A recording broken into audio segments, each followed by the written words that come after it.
কুমিল্লায় বিলাসবহুল প্রাডো গাড়িতে মিলেছে বিপুল পরিমাণ ইয়াবা। ঢাকা চট্টগ্রাম মহাসড়কে অভিযান চালিয়ে ৩ লাখ পিস ইয়াবা জব্দ করেছে জেলা গোয়েন্দা পুলিশ। এই ঘটনায় গাড়িতে থাকা দুজনকে আটক করা হয়েছে। বাংলাদেশে এলো এই প্রথম টাচলেস আরএকে সেন্সেশন ওয়াটার ক্লোজেট।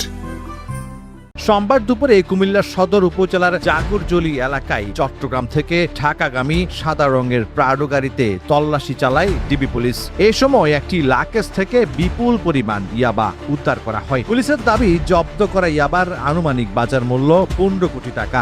আটক দুজন হলেন কক্সবাজার চকরিয়ার ফয়সাল হোসেন ও গাড়ি চালক আমানুল্লাহ।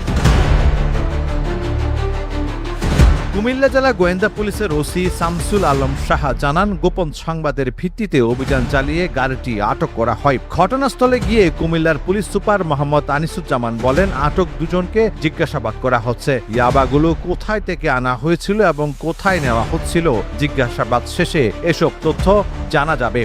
আমরা এখন ওদেরকে আমাদের জিজ্ঞাসাবাদ এবং রিমান্ডে জিজ্ঞাসাবাদ করে এটার কে বিক্রেতা কে ক্রেতা, মালটা কোথায় যেত, কে নিত, এই বিষয়টি আমরা তদন্ত করে বের করে আবার আপনাদেরকে ডেকে আমরা জানাবো ইনশাল্লাহ। কুমিল্লা থেকে আব্দুর রহমান সাইফের পাঠানো তথ্য ভিডিও চিত্রে আজকের খবর।